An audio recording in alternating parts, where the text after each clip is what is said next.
Okay, so let's look at Lesson D, Reading, on page 90 in your student's book, page 90. Okay, so if you look at exercise 1 before you read, you'll see 2 questions. Now, of course, we cannot discuss these questions, but I just want you to take some time to think about it, and you can practice verbally out loud if you want to, but let's take a look. Have you ever tried to exchange an item or get a refund? Describe your experience. So, if someone were to ask you this, you could say, yes, I have. That's present perfect tense. But when you describe a specific experience, you have to use past tense. So, for example, you might say, yes, I have. Last week, I tried to return an item that I bought from Amazon. Of course, you can add more details, but that's just a very simple example. Now, I'm sure everybody has tried to exchange an item or get a refund before. So I hope you have some good sentences for this one. And then number 2, in your native country, is it easy or difficult for people to get a refund for something that they purchased? Now, I know that in Korea, it's not as easy to get a refund or exchange as it is in the United States.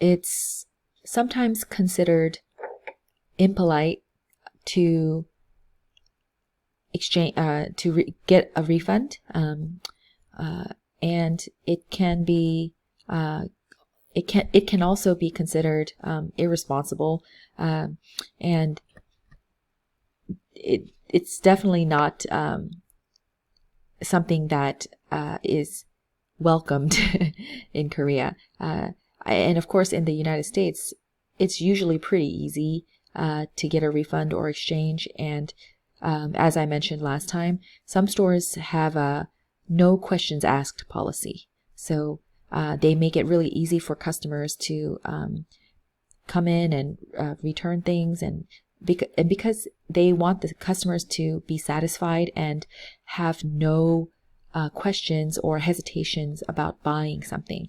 And you probably have a lot of experience with this too, but sometimes if you buy something and you are not worried about having to, or if there's no hesitation about whether or not you can return it, then you're more likely to buy the item because you don't have to worry about whether or not the store will take it back and give you your money back. So I like that policy in the United States. It makes it easier for the shopper, but it also makes you more likely to spend more money because you are more likely to purchase the item. In fact, I know some people who buy more than one of the same item. For example, they might buy 2 different sizes because they know they can return one easily. So I wonder what it's like in your countries. But let's take a look at this box here. It says, sometimes an important word is replaced by a synonym. This makes the reading more interesting. And if you remember, a synonym is a word that has a similar meaning with another word. So, for example, seller and retailer are 2 nouns that have the same meaning. So in an article, you might see a lot of synonyms because if you use the same word over and over again, then it can be a little boring and dry. So using synonyms makes the reading more interesting. Okay, so let's take a look at this article. It's actually a newspaper advice column. So I'm going to play the listening and you can follow along as you listen. Here we go. So let me move this so you can see the whole thing. Page 90, Exercise 2. The Smart Shopper. Dear Smart Shopper, I'm a jewelry lover and I enjoy shopping online. Unfortunately, I just bought a pair of gold earrings that I don't like. When I tried to return them, I learned that the seller has a no-return policy. Don't I have the right to get a refund? Mad Madeline. Dear Mad Madeline, if the merchandise is defective, the seller must return your money or make an exchange. However, if the merchandise was in good condition when you received it, and if the retailer has a no-return policy, there is nothing you can do. This is true for store purchases as well as internet purchases. In the future, here are some questions you should ask before you buy anything. Does the seller say satisfaction guaranteed or your money back? Is there a time limit on returns, such as 2 weeks? Who pays the shipping costs on items that are returned? Do you need to return the merchandise in its original package? Is the original receipt required? Does the retailer give a store credit instead of a cash refund? If the retailer has a store in your area, can you return the merchandise to the store instead of shipping it? Next time, find the return policy on the merchant's website and print it, or ask the merchant for the return policy in writing. It's important to get all the facts that you need before you buy. Smart Shopper. Okay, so let's go ahead and look at the next page, page 91, and we're going to look at exercise 3 after you read. Okay, so when you answer these questions, make sure you use complete sentences and try to restate the question. So, for example, let's look at number 1. It says, what is the purpose of the Smart Shopper newspaper column? So, I'm sure there are plenty of answers you can give. So, for example, you could say to give advice, or to help people shop smarter, or to help people become a smart shopper. But instead of just saying those short phrases, practice making long or practice making complete sentences and restating the question. So, for example, you can say, the purpose of the Smart Shopper newspaper column is to give advice about shopping. Or the purpose of the Smart Shopper newspaper column is to help people become smart shoppers.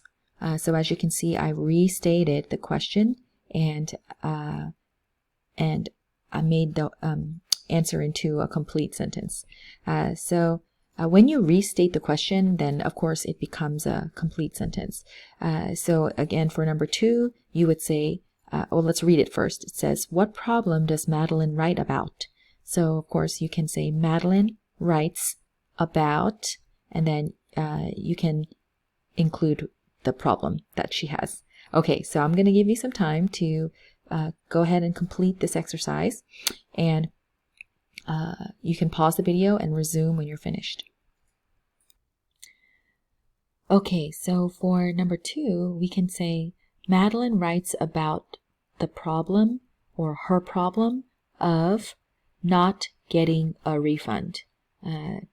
So you can say that, or in this case, you don't have to restate the question. You can also say, Madeline tried to return some jewelry, but found out that the seller has a no return policy. Madeline tried to return some jewelry, or you can be specific, and of course you can say Madeline tried to return a pair of gold earrings, but she learned that the seller has a no return policy. And then number 3, according to the article, when must a retailer return a customer's money? So you can see that here in the beginning of the response. So we can say, according to the article, a retailer must return a customer's money if the merchandise is defective. Okay, so again, according to the article, a retailer must return a customer's money if the merchandise is defective. Or, of course, you can use the word seller as well. And then number 4, do you believe that Madeline is happy with the answer to her question? Why or why not? So, there's no right or wrong answer. It's up to you. You might say, I believe or I think that Madeline is happy with the answer to her question because it is very thorough. Thorough means complete. Like there's a lot of complete or good information here. Well, some of you might think that she isn't happy. So you might say, I don't think that Madeline is happy with the answer to her question because she wanted a refund. But this answer doesn't give her a way to get a refund. So it's up to you. Let's look at number 5. What should Madeline have done before she bought the earrings? So you have to use a past modal, should have done. You can see and review this in Unit 4. But we can say, Madeline should have checked the return policy before she bought the earrings. Or Madeline should have asked the seller about returns before she bought the earrings. So again, there are several options you have. And then number 6, what is another word in the reading with the same meaning as seller and retailer? Okay, so we can find that in the last paragraph. So you can see here, merchant. Okay, so we can say another word in the reading with the same meaning as seller and retailer is merchant. Or, of course, you can say merchant is another word in the reading with the same meaning as seller and retailer. Okay, so now let's look at exercise B. Build your vocabulary. So it says compound nouns are noun plus noun combinations that have special meanings. Sometimes you can explain compound nouns with adjective clauses. For example, a jewelry lover is a person who loves jewelry. Okay, so you might remember this from Ventures Level 3, but when we see a compound noun, then the first noun actually becomes an adjective. So what kind of lover? A jewelry lover. What kind of book? A mystery book. So, just like the phrase a blue shirt, we know that blue is an adjective. It's very obvious because it describes shirt. So when we see noun plus noun combinations, then the first noun becomes an adjective that describes the second noun. So jewelry lover is a person who loves jewelry. So let's take a look at this exercise. It says find compound nouns in the reading that match the meanings. Write them on the chart. So go back to the article and find compound nouns that match these meanings. But I also want you to practice making sentences that use this meaning. So just like this example here, a jewelry lover is a person who loves jewelry. So you want to use this adjective clause to make this kind of definition sentence. So practice doing that. You can pause the video and continue when you're finished.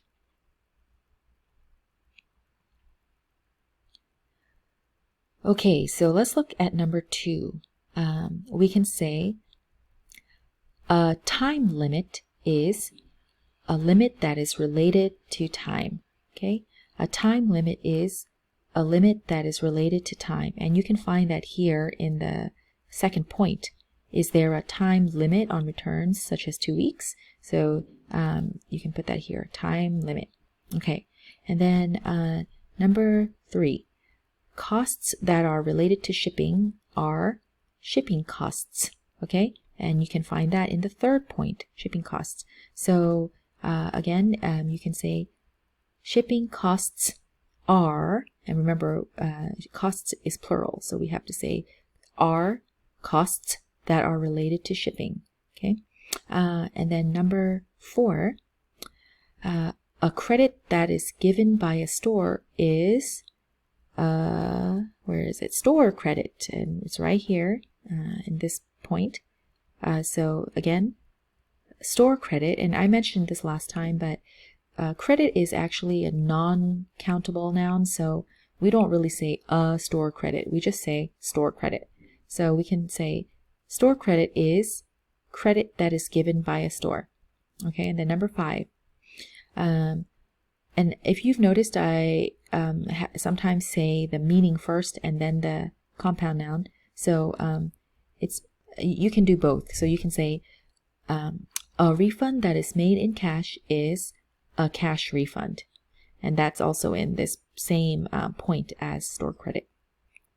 Number 6, a policy that is related to returns is a return policy. And you can find that in the last paragraph here. So return policy. Now, if you noticed, you can see that the noun in the adjective clause is plural, returns. But when you make it into a compound noun, return becomes singular. We don't say returns policy, we say return policy. Now, why do you think that is? So, if you think about it, only nouns can be plural. You cannot make a verb or an adjective or an adverb plural because they are not things that you can count. So when you make a a compound noun combination, then the first noun becomes singular because it becomes an adjective. So we say return policy. And let's see what you wrote for 7 and 8. There are several options. You could say, for example, I found one earlier. Where did it go? Yeah, store purchases. Okay, store is a noun, purchases is a noun, but store purchases becomes a compound noun. And in this case, you can keep the second noun plural because it's still a noun. And the first word store is the one that becomes an adjective. So you could say store purchases are purchases that are made in stores, okay, or in a store, okay. And then you can also use internet purchases. You can say internet purchases are purchases that are made on the internet. For internet, we use on the because there's only one big internet, so we say on the internet. Let's see what else. You could also use, even website is actually a compound noun because web is a noun and site is a noun. So you can say website. So for the definition, you could say a website is a site that is on the web. Now that's very obvious because website has become so common that we don't even separate it like this anymore. It's just one word now. Okay, I also want to make another comment about compound nouns. So if you look at the note that I have on the screen, you'll see 2 examples, school bus and bank statement. Now sometimes I see people using a possessive. Not for this one. Not this word or this one is so common that not many people use this. But I sometimes see people say things like this. So a possessive can be used in certain situations, but when we make a compound noun, it's not necessary to make the first noun possessive. So you can just say bank statement. So as you can see here, this is not common, and this of course is also not common. We just say school bus. Both of them are nouns, but now this one's an adjective, which is why we don't need to say school's bus. Okay. When you see this kind of possessive and then a noun, then that's not a compound noun. It's just a possessive phrase, and both of them are nouns. So just keep that in mind. Okay, let me close that. And okay, so actually that's it for this lesson. These questions, you can practice them on your own, but we're going to stop here, and I will see you next time for lesson E.